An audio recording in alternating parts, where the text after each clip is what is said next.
Today we're joined by Kim Hyland, Executive Director of the Fluvanna-Louisa Housing Foundation. She's sitting down with Casey.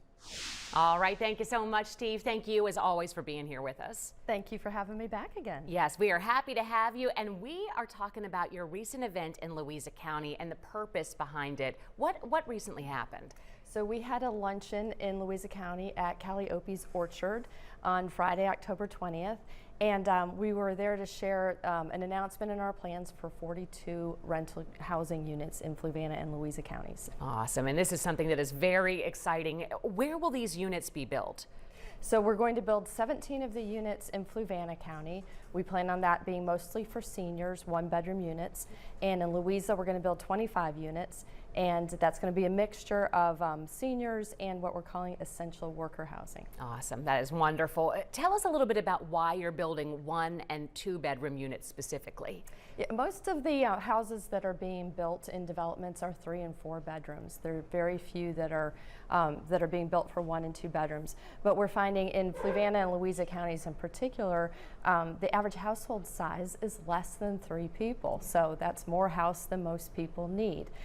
There's a lot of seniors. I've talked to you before about our essential repair program.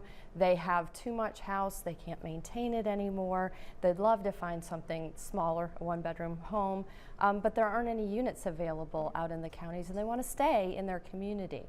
And the same for essential worker housing. 2-bedroom units, people who are just starting out. What we're calling essential workers are teachers, law enforcement, first responders, county employees, people working in service industries in our counties. That's great. This is housing that's going to help a lot of people. Would you say that building in rural counties is any different than building in an urban area? There are some differences. So zoning regulations are a little bit more strict. There's not as much availability for residential housing.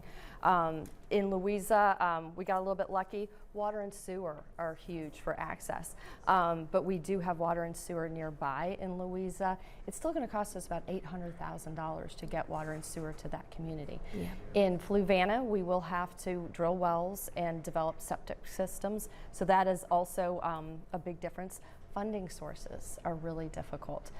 The rural counties are called non-entitlement communities, so they don't receive some of the funds that you get in more urban areas. So we have to apply and compete with other rural areas for those same funds to build projects like ours. Right, and I know that you all are really working to help raise funds now for this and accepting donations. How can people reach out and help with this? Housing is a huge issue right now. So we have a website, of course, Fluvanna-Louisa-Housing.org.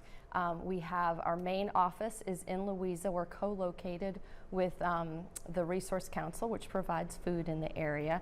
So walk in, call us.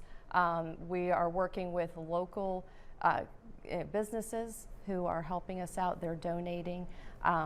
Individuals who are in the community who are very interested in seeing housing improved in the area and having access to better housing for people who are working there have been very generous. That's great. Anything else you want to add real quick before we go?